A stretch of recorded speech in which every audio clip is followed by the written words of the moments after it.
අපි දැන් කතා කරමු වීඩියෝ සහ ඔඩියෝ කියන කොටස් දෙකක් තියෙන ඒ දෙකින් ට්‍රැක්ස් කොටස් දෙකක් තියෙනවා. අපි බලමු ඔයාලා දැන් පේන මෙතන වීඩියෝස් කොටස් තුනක් වගේ තියෙනවා. 1 2 3 කියලා වීඩියෝස් ඒ වගේම ඔඩියෝ 1 2 3 කියලා තියෙනවා. ඊට පස්සේ මෙතන පොඩි බටන් එකක් තියෙන ක්ලැප්ස් කියන එක තන වීඩියෝ ක්ලික් කරා නම් අපිට ඊට පස්සේ පොඩියට තමයි පේන්නේ. ඔඩියෝ එකත් ඒ වගේ ක්ලික් කරා නම් ඊට පස්සේ අපිට පේන්නේ. ඊට පස්සේ ආයිත් අපි ක්ලික් කරා නම් ඊට පස්සේ අපිට ට්‍රැක් එක පෙන්නනවා.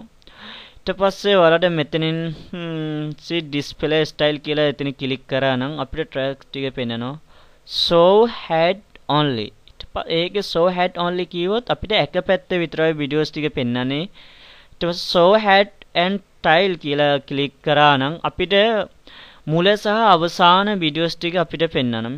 මුල කොටස සහ අවසානයේ වෙන්නේ කොටස අපිට පෙන්නනවා.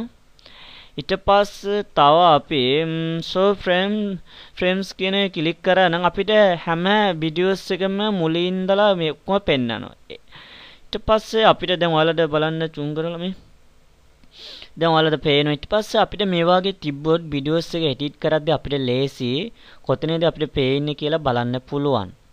ඊට පස්සේ අපි තව බලමු අන්තිම එකේ show name only. ඊට පස්සේ නම විතරයි පෙන්වන්නේ. එහෙම වුණොත් අපි වීඩියෝස් එක එඩිට් කරද්දී අපිට ටිකක් පැහැදිලි නෑ කොතනද පේන්නේ කියලා. අපිට ගොඩාක්ම වීඩියෝස් එක එඩිට් කරද්දී show frames කියලා දෙන්නනම් ඊට පස්සේ අපිට ලේසි පුළුවන් ඔක්කොම සම්පූර්ණ වීඩියෝස් ටික අපිට බලා ගන්න පුළුවන්. මේ සම්පූර්ණ වීඩියෝස් ටික පෙන්වනවා.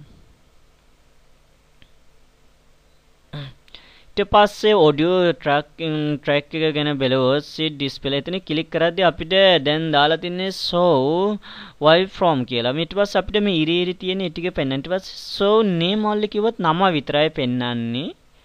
ඊට පස්සේ අපි ඔයාලා දැන් මේ ට්‍රැක් ගැන කතා කරද්දී අපිට විශේෂයෙන් වැදගත් වෙන්නේ අපිට